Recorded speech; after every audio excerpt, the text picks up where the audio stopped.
You can't sage your way out of a toxic relationship. We all love a good cleanse, right? Smudging with sage, crystals, maybe a little essential oil diffuser action. It feels like you're hitting the reset button on your life. But let's be real for a second. If you're in a toxic relationship, burning sage isn't going to magically fix things. I know, harsh truth. These practices can offer a moment of peace, a little breather, but they're a temporary comfort, not a permanent solution. Toxic relationships are defined by patterns of manipulation, control, and just plain old bad behavior. Think emotional abuse, constant criticism, a total lack of respect for your feelings and boundaries. It's not just a rough patch, it's a deeply ingrained dynamic.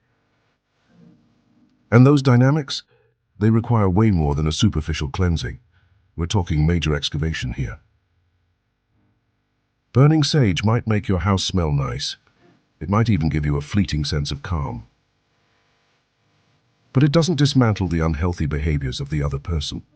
They're still going to be who they are, regardless of how much sage you burn.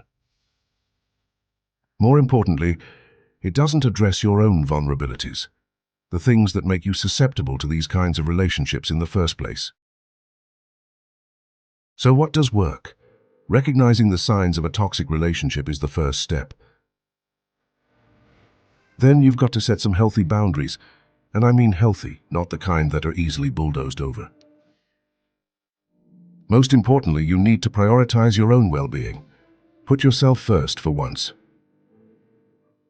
Hiring a coach can be a game changer. Seriously, it's like having a GPS for navigating the crazy maze of a toxic relationship. A coach can provide guidance, support, and help you understand what's going on. They can also help you develop coping mechanisms. Think of it as learning self-defense for your emotional well-being. You deserve that. Limiting contact with the toxic person is crucial. Think of it as going on a low-information diet. Removing yourself from harmful situations is also key. Don't stick around for the drama. And build a support system. Friends, family, support groups, people who have your back. Spiritual practices can sometimes be used as a form of avoidance. It's easy to get caught up in the ritual and ignore the real problem. Self-care is important, but it shouldn't mask the reality of the situation. Don't use it as an excuse to delay necessary action. Burning sage every day isn't going to change the fact that you're being treated poorly. You have to face the music. Relying solely on rituals can create a false sense of progress. You feel like you're doing something, but are you really? It can prevent you from confronting the painful truth, the truth that you deserve better. And it can delay you from making the difficult choices needed to break free. Don't let it.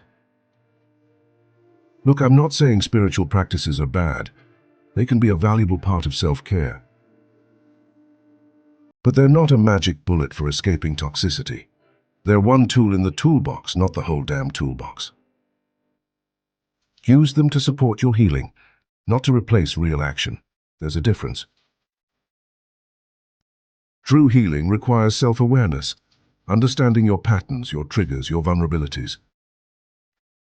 It requires practical strategies, boundaries, communication skills, and a solid plan for getting out if you need to. And it often requires professional support, someone to guide you, challenge you, and hold you accountable. Face the reality of the situation. It's not going to get better on its own. Take responsibility for your own well-being. You are in charge of your life, no one else. Make the necessary changes. It might be hard, but it's worth it. Create a healthier and more fulfilling life. You deserve it. Now go out there and get it. True healing starts within.